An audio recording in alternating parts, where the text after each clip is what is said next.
Razer may have finally dialed in a near perfect Pro controller. This is the Razer Wolverine V3 Pro, the latest in their line of Xbox and PC Pro controllers that draws a lot of lessons from these past designs while also making some new choices to result in something that I think has really hit the sweet spot for things that I, at least, am really looking for in a Pro controller. Quick bit of disclosure, this is not a sponsored video, but Razer did send me this Wolverine V3 to check out and review for free. Now, if you've seen any of my Pro Controller reviews before, we're going to go through a pretty familiar list here of talking about how the buttons and sticks and everything feel, as well as get into special features. But the first thing I want to touch on that is pretty special about this controller, maybe not by regular standards, but by Razer Pro Controller standards, this is wireless. While Razer has done wireless options in the past for Pro Controllers, the last couple Wolverines were wired only, and traditionally for a Pro Controller, wired is the preference, but obviously, there is a positive selling point to having a wireless option available, especially if someone likes the benefits of a Pro Controller but still wants the convenience of using it wirelessly on occasion, and this is bringing that to the table. It does rely on a USB dongle to connect to whatever device you're using with, whether that's your PC or your Xbox. It's not using Bluetooth, it's not doing a direct Xbox connection. You're going to be using that dongle that it comes with. You can also use a direct wired connection if you wish, and in particular on PC, there's an added bonus to this option where it actually is able to do a 1000 Hertz polling rate. Obviously, the additional functionality of being a wireless controller is something that's very attractive. One additional upside to it, for me at least, is that also by being a wireless controller, it of course has to rely on an internal battery pack for power, which adds just a little bit of heft to the controller. A lot of Pro controllers tend to favor going for lighter designs, and I completely understand why from a competitive standpoint, but personally, I just always like my controllers to have a little bit of heft to them. I think some people even get this perception of light controllers feeling like they're more cheap. Not going to be an issue with this one. That battery is adding a bit of heft. Which, on that note, by the way, as far as battery life goes, Razer's own estimates are between 20 and 30 hours, depending on what kind of games you're playing, how much it's using certain features like rumbles and lights, and based on my own experience, that is a pretty accurate estimate. Next, diving into the ergonomics and buttons and sticks of this thing, shape-wise, it is very similar to what they did with the Razer Wolverine V2, where it's kind of like an Xbox controller shape, but a little more rounded, slightly stubbier grip, a little larger sized grip as well, and is generally very comfortable. It is a grip design that I personally have really enjoyed, and I'm glad to see it make a slightly refined return here. It also does feature a rubberized grip. There is a cheaper version of this controller I'll talk about later where it doesn't have that, called the Tournament, but for the Pro, you're going to get that, which does add a little bit of extra grip texture.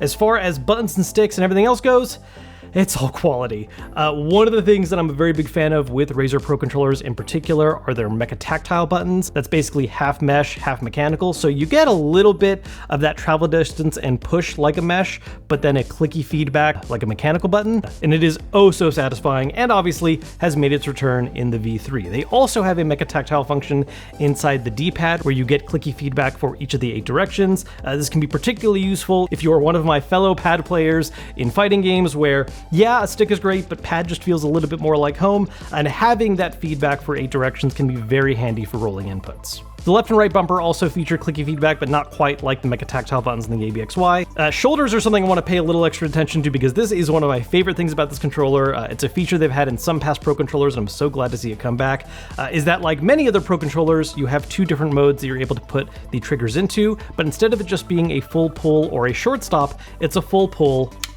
and a mouse click style button. This is extremely useful in games where pressing right trigger as fast as possible is useful, and because it has that actual clicky feedback, you really can tell when you're actually pressing the button, whereas opposed to short stop triggers never really had that feeling for me, and I wasn't a huge fan of how they felt as useful as they could be. This is the much better version of that feature. Now, the next thing I want to highlight are the sticks. Some of the things about this are fairly standard. For instance, you can swap the stick heads. It does come along with these 2 concave options. You get a single tall neck option, which is useful for more refined inputs, like using a sniper rifle, a dome head that's shorter, so useful for faster inputs.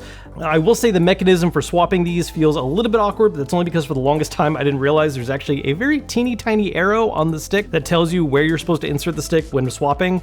It's a little too subtle for my mind, but once you realize it's there, pretty easy to do the swap mechanic. These also feature a little bit more tension compared to the previous Wolverine Pro controller, which I prefer. There is a benefit to looser sticks in that you're able to do things even faster faster on them, but I like to have a little bit more satisfying snapback and really have a good sense of where the center point of the stick is, and these have that.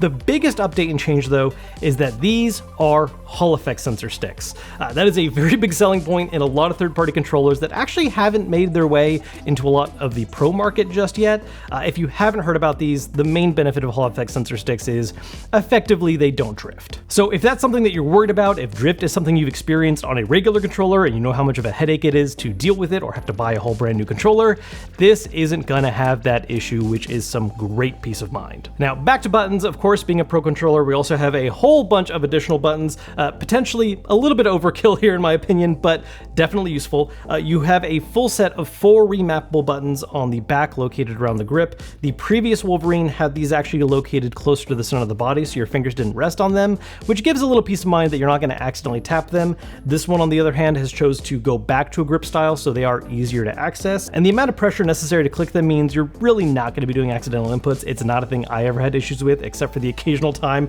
I would set it down on my leg and realize I accidentally hit one of the buttons when I was just trying to pause the game. In addition to those 4 on the back, there are also a pair of remappable buttons on the top located between the triggers. Now, me personally, I don't actually use this style very often, but one thing that Razer did mention in their own research that I found interesting is that apparently this style of button placement is very handy for claw style grip. I don't use claw style grip, so that's why it's not something that would really occur to me personally, but I think it is something worth pointing out if that is your preferred method of using a controller. I still find the occasional use for a button like this, but generally speaking, I'm relying on these back 4, and 4 remappable buttons is more than enough on their own. Still, doesn't hurt to have options. Now, before diving into talking about software features, one other physical aspect of the controller I want to touch on is something that I harp on a lot with pro controllers is that if they have small losable parts, like wireless dongles, like swappable stick heads, I get very annoyed when I don't have a place to put those when they're not actively in use. Obviously, I'm not going to have all 4 stick heads on my controller at the same time, and I am very good at losing things.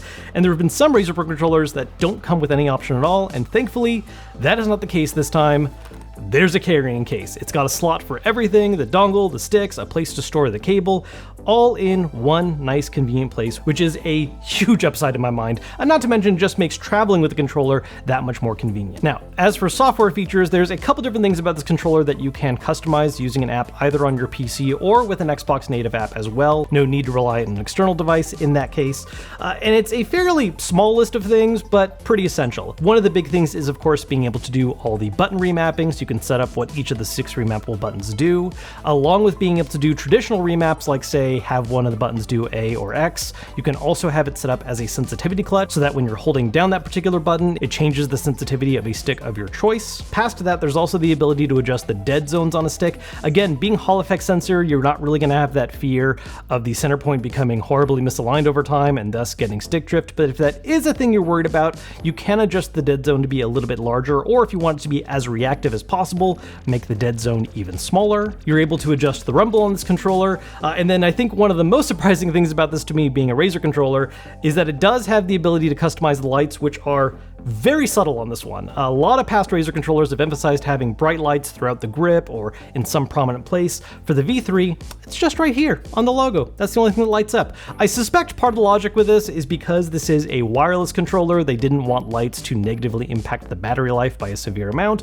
so just lighting up the title card like that is a subtle way of adding a little bit of that Razer light up flair, but it's not going to have a massive negative impact on the battery. So all that, super neat. The one wall this controller runs into, and it's the same issue that you get with basically any major Razer product, it ain't cheap. This Pro version of the controller goes for $199. That's actually more expensive than some previous versions of the Pro. Obviously, part of that is because this is a wireless option rather than a wired one. It comes with the carrying case, all stuff that's adding to the cost, which in my mind, while it is certainly expensive, is certainly worth it. An alternative, though, that I do want to point out is that there's actually a cheaper version of this controller also available called the Tournament Edition. That trims out a lot of the additional special features. You don't have the lights, it's not a wireless controller, you lose the rubber grip, but as far as all the core quality build aspects of the controller, the mecha tactile buttons, the additional remappable buttons, all the stuff that really has the most direct impact on your ability to play, all of that is kept intact for half the price. And I will say I have not had the chance to go hands-on with that particular version of the controller, but if all the shared features between these are consistent across both of them,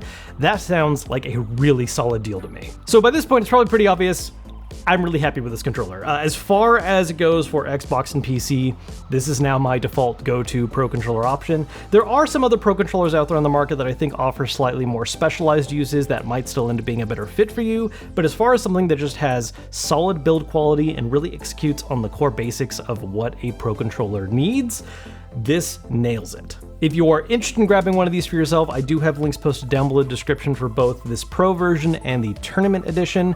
As always, if you enjoyed this video, you found it useful, hit the thumbs up button to let me know, subscribe so you don't miss out on future videos, and I will see you all later.